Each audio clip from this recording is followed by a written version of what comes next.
उत्तर प्रदेश उपचुनाव में समाजवादी पार्टी तीनों सीटों पर लड़ रही है। आइए बात करते हैं रामपुर में, वीरेंद्र गोयल जी जिला अध्यक्ष हैं, कि रामपुर में किस तरीके से समाजवादी पार्टी तैयारी कर रही है और चुनाव मैदान में है। जी, रामपुर की बात करें तो क्या तैयारियाँ हैं? साहब देखिए, पूरे प्रदेश में 3 जगह बाई इलेक्शन है और तीनों जगह हमारी समाजवादी की सरकार दमदार तरीके से लड़ रही है और तीनों सीटें जीतेगी।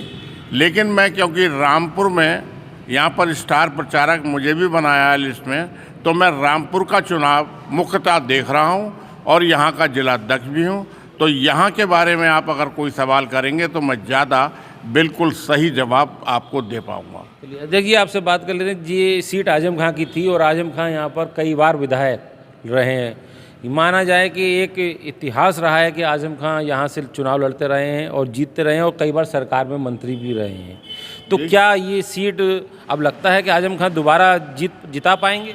देखिए, आजम खां साहब यहाँ से 10 बार विधायक भी रहे हैं, यहाँ से सांसद भी चुने गए हैं लोकसभा में और राज्यसभा के सांसद भी रहे हैं। आजम खां क्या रहे हैं इस बात का मतलब वो बात नहीं है। आजम खां साहब ने रामपुर के लिए क्या किया है, असली बात तो ये है, आजम खां साहब अगर विधायक बने या सांसद बने हैं तो रामपुर के लोगों के लिए, रामपुर के गरीब जनता के लिए, रामपुर के मजबूर और जो दबे कुचले लोग हैं उनके लिए आजम खां साहब बने हैं और उन्हीं के लिए चुनाव लड़े हैं। आजम खां साहब सिर्फ अपने लिए ना लड़े हैं, ना अपने लिए बने हैं।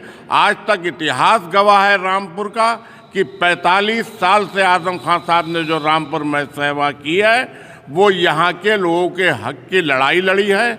यहाँ की जो गरीबी और यहाँ पर जो जुल्म लोग करते थे, उनके जो गुलाम बने हुए थे, उनको गुलामी से निकाला है और उनको यहाँ पर बहुत अच्छा काम दिया है।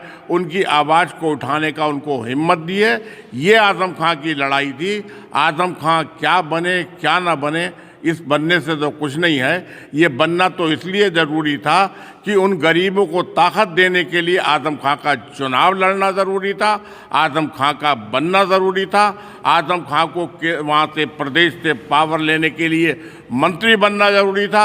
आज उसी का नतीजा है जो यहाँ की इतनी तरक्की और गरीबों पर जुल्म ख़त्म हुए और यहाँ की गुलामी ख़त्म की गई और गरीबों को अपने बोलने का, अपने जीने का, अपने खाने का, अपने रहने का, अपना काम करने का अधिकार मिला। यही आजम खां साहब ने अब तक इसमें अपना किया है। जब बात कर लेते हैं जिस तरीके से उपचुनाव के पर्चे नामांकन भरे गए हैं, तो वहीं समाजवादी पार्टी के जो मसरूर मुन्ना हैं वो भी विरोधी सुर दे रहे हैं। वो कह रहे हैं कि साहब मैं निर्दलीय पर्चा लड़ूंगा, अखिलेश से मिल के आऊँगा। तो क्या लगता है क्या समाजवादी अपनों को ही नहीं संभाल पा रही है? देखिए, समाजवादी में बहुत से ऐसे लोग हैं, समाजवादी में उनका, हमारे मशकूर मुन्ना साहब का कहना है कि ऑफिस के दफ्तर के एक दफ्तरी को या एक कर्मचारी को या दफ्तर में बैठने वालों को चुनाव लड़ाया। और वो भाई आजम खां के साथ जो लोग जुड़े हैं, दफ्तर में भी काम करते हैं, कल को अगर हमारा कहीं नंबर आ जाए तो वो ये भी कहेंगे हमारे मुन्ना चेयरमैन साहब कि गोयल साहब तो दरिये बिछाते थे, उनको टिकट दे दिया। अरे वो तो ये करता था अरे यहाँ तो अच्छे अच्छे आजम खां साहब का काम करते हैं। अपने लोग किस लिए करते हैं आजम खां साहब का काम? क्योंकि आजम खां साहब ने रामपुर में जो तरक्की दिलाई है वो आज तक किसी नेता ने नहीं दिलाई है। तो आजम खां के उस काम का सम्मान करते हुए हम दरी क्या, हम तो झाड़ू भी लगाते हैं। इसमें कोई हमें शर्म की बात नहीं है। और पार्टी ऐसे लोगों से चलती है, पार्टी ऐसे लोगों से नहीं चलती कि जो अपने लिए सोचते हैं हमें हर टिकट चाहिए, हमें जिला पंचायत चाहिए, हमें चेयरमैनी चाहिए, हमें एमएलए चाहिए, हम सांसद का चुनाव लड़ेंगे। सब आप ही मांगते रहिए और ये सोचना कि आप एक बिरादरी का वोट, हमने मुन्ना मशकूर साहब का कम से कम कौन सा ऐसा इलेक्शन है जो मैंने नहीं लड़ाया, हर इलेक्शन उनका लड़ाया। और मुन्ना मशकूर साहब इसका मतलब है अपनी बिरादरी का कहने के नाते, और वो क्या हमारा इलेक्शन नहीं लड़ाएंगे? ना लड़ाएं, कोई बात नहीं। जो ऐसे लोग आए हुए हैं हमारी पार्टी में, कई लोग जा रहे हैं, जाएं। तो क्या आप ऐसे रूठे हुए लोगों को मनाने का प्रयास करेंगे? हम मनाने में कोई प्रयास नहीं है। अगर जिस पे हमें अपनी सद्बुद्धि नहीं आ रही है तो हमें सद्बुद्धि में टाइम नहीं निकालना है। हमें काम करते चलना है रामपुर की जनता के लिए, रामपुर की जनता के विकास के लिए, लोगों को अधिकार दिलवाने के लिए, लोगों को दोबारा गुलामी में नहीं धकेलना है हमें। तो हमारे पास इतनी फुर्सत हम खाली नहीं है कि हम उन्हें मनाते रहें। अच्छा, बात करें, आप भी टिकट के दावेदार थे, आपने तो कोई विरोध नहीं किया। देखिए, मैंने कभी टिकट की दावेदारी नहीं करी। मुन्ना चेयरमैन साहब अब आजकल ये बोल रहे हैं कि मेरे पास मीटिंग की सूचना नहीं थी। मैंने मुन्ना चेयरमैन साहब को फ़ोन करके कहा था और मैंने उनको बुलाने के लिए ये प्रयास किया कि मुन्ना चेयरमैन साहब, आपका हर इलेक्शन मैंने लड़ाया, आप मीटिंग में ज़रूर आएँ, आप कम से कम मेरे लिए प्रयास करेंगे तो मुझे खुशी होगी। जबकि मुझे नहीं लड़ना था, लेकिन मुझे मीटिंग में बुलाने के लिए मैंने उनसे ये तक कहा और मैंने उनको मीटिंग की सूचना उनके तकमील जो इस समय जिला पंचायत सदस्य हैं उनको एक दिन पहले उनके व्हाट्सएप पे जो भेजी हुई थी। अच्छा, बात कर लेते हैं, जिस तरीके से चुनाव में लोगों में चर्चा है कि आजम खान ने वॉक ओवर दे दिया, बीजेपी की सीट क्लियर है, उसको क्या मानते हैं? वॉक ओवर किसको दे दिया? बीजेपी की सीट क्लियर है, किसको क्या दिया?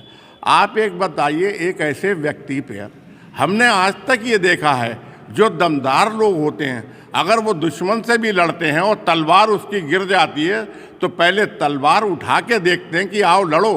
ये तो आजम खां को क्या हम लोगों को निहत्था करके और हमारे ऊपर हम वार करना चाहते हैं।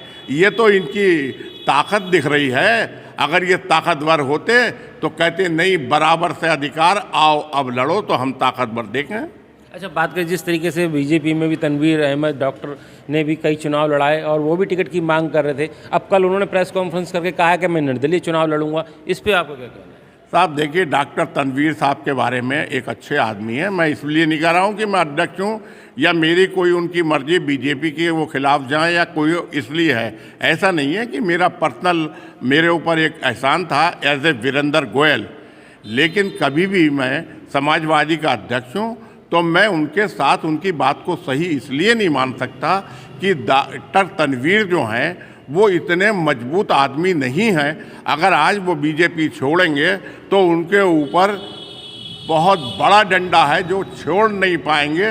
वो बहुत कच्चे काम चलाते हैं। उनके काम, कच्चे काम से मतलब गलत काम नहीं कहूँगा, मैं ये कहूँगा वो अस्पताल चलाते हैं, 50 बातें हैं। और आजकल सरकार क्या हथकंडे अपना रही है, तो हो सकता है वो उनको उस चीज़ में दबरा लें। तो इसलिए मैं नहीं मान सकता डॉक्टर तनवीर जो हैं वो कोई बहुत रामपुर के लिए मजबूत सिपाही होंगे। तो जिस तरीके से आजम खां पर आचार संहिता उल्लंघन का मामला दर्ज हुआ और सज़ा हुई, सज़ा होने के बाद अब उनका कल वोटर लिस्ट से नाम भी काट दिया गया है, इसको लेकर क्या कहेंगे? साहब देखिए, वोटर लिस्ट से अगर उनका नाम काटा गया है कानून के तहत, तो हम आज एक RTI डाल रहे हैं कि उत्तर प्रदेश में या हिंदुस्तान में इस तरह के कितने केस हैं जिनके और नाम काटे गए। चलिए, अगर शुरुआत हमारे से आजम खां से हुई है तो ये तो एक नाम काटा है। अभी तो हम पिछले बाई इलेक्शन में देखा हमने, हमारे वोटों को वोट नहीं डालने दिया गया साहब। यहाँ तो नाम ही कटा ना। चलिए, नहीं डालेंगे, जो डाल सकते थे उनको कौन सा डालने दिया? इसकी शिकायत भी हमने चुनाव आयोग से की है। हमारे जहाँ बूथ थे, हमारे वोटर थे, वहाँ पे उनको वोट नहीं डालने दिया। आप देखिए हमारे बूथों पे, जो हमारे जहाँ वोटर अधिक हैं वहाँ पे परसेंटेज क्या है, और जहाँ इनके बूथ हैं जो सरकार सपोर्ट कर रही है वहाँ की परसेंटेज कैसे बढ़ गई जो कभी कम रहती थी। आप हमेशा चुनाव में प्रशासन को, चुनाव आयोग को पार्टी बनाते रहे हैं, उन पर सवाल उठाते रहे हैं। कमिश्नर साहब पर भी आपने सवाल उठाए कि वो निष्पक्ष चुनाव नहीं करा रहे, लेकिन उसके बावजूद भी चुनाव आयोग ने उनकी तारीफ़ की है, उनको सम्मानित किया है कि उन्होंने चुनाव बहुत बढ़िया कराया है, निष्पक्ष चुनाव कराया है। आप लोग सवाल उठाते हैं उन पर? साहब देखिए, हम किसी पर सवाल नहीं उठाते। हम कोई भी सरकार हो वो हमेशा जो है उसकी वजह से जनता के हक की लड़ाई लड़ने के लिए अपोजिशन मजबूत होना चाहिए। अपोजिशन मजबूत रहेगा।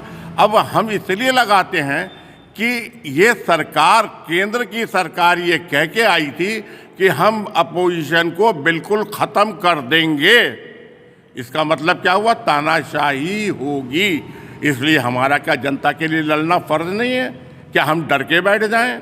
अगर हम जनता के साथ उसके लिए हम नहीं लड़ेंगे तो जनता हमारे साथ कैसे खड़ी होगी? जनता की एडवोकेसी करने के लिए, उसके अधिकारों को दिलाने के लिए हमें लड़ाई लड़नी है। इसीलिए हम नेतागिरी करते हैं। हम अपने किसी लाभ के लिए नेता नहीं हैं। तो क्या आपने उसी प्रत्याशी दोबारा खरीदी है जिसे लोकसभा का टिकट दिया था, वो हार गए थे, तो क्या समाजवादी पार्टी किसी और पर विश्वास नहीं जता पाई? समाजवादी पार्टी अपने हर कार्यकर्ता पे विश्वास करती है। जो दमदार प्रत्याशी होते हैं, आसिम राजा साहब यहाँ से जो बाई इलेक्शन सांसद का लड़े थे, वो हारे नहीं थे, उन्हें हराया गया था अपनी नीतियों से। जब भी अभी हमने कहा ना, हमारा वोट नहीं पड़ने दिया, हमारे साथ क्या क्या नहीं हुआ। तो आप मानते हैं इस बार भी आपको हराया जाएगा? साहब कोशिश अगर हुआ, क्यों नहीं? अगर ईमानदारी से होगा तो हम तो अब विश्वास रखते हैं, आशा की किरण रखते हैं। हम अगर जिस दिन आशा हमारे मन से छूट जाएगी तो उस दिन तो हम बिल्कुल ये समझ लीजिए जैसे मर गए। हम ये नहीं सोचते हैं। हम भिड़ेंगे और जिसको ये लोग कमज़ोर समझ रहे हैं, हम वही दिखाएंगे, हम वही करेंगे जिसको तुम कमज़ोर समझ रहे हो वो कितना मजबूत है।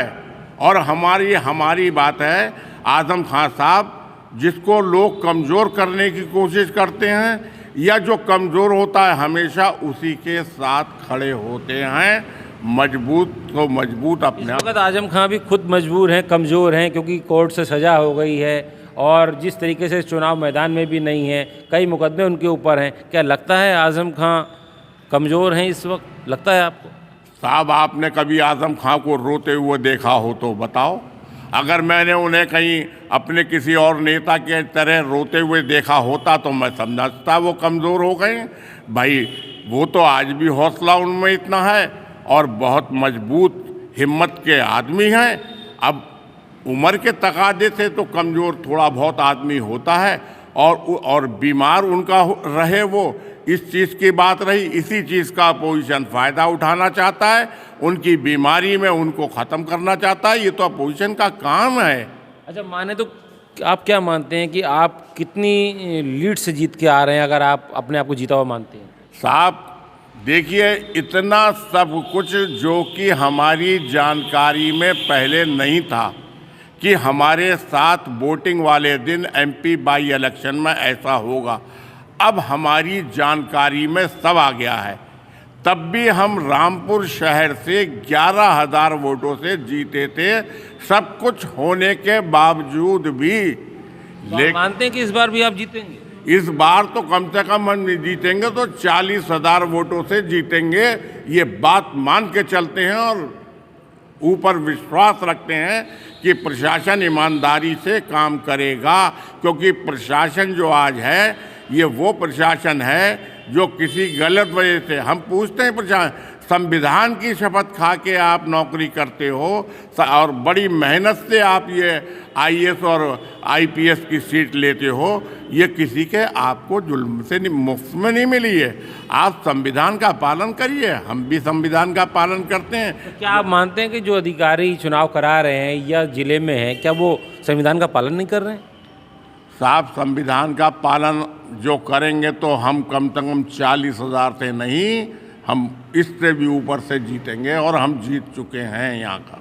तो ये थे हमारे साथ वीरेंद्र गोयल जी, जिन्होंने कहा कि अगर जिला प्रशासन ईमानदारी से चुनाव कराता है तो हम 40,000 वोटों से जीते हुए हैं। अब ये आने वाला वक्त बताएगा किसके दावे कितने वादे, भाजपा यहाँ पर जीत दर्ज कराती है या समाजवादी पार्टी दर्ज कराती है, ये देखने वाली बात होगी। राजीव वर्मा, रामपुर।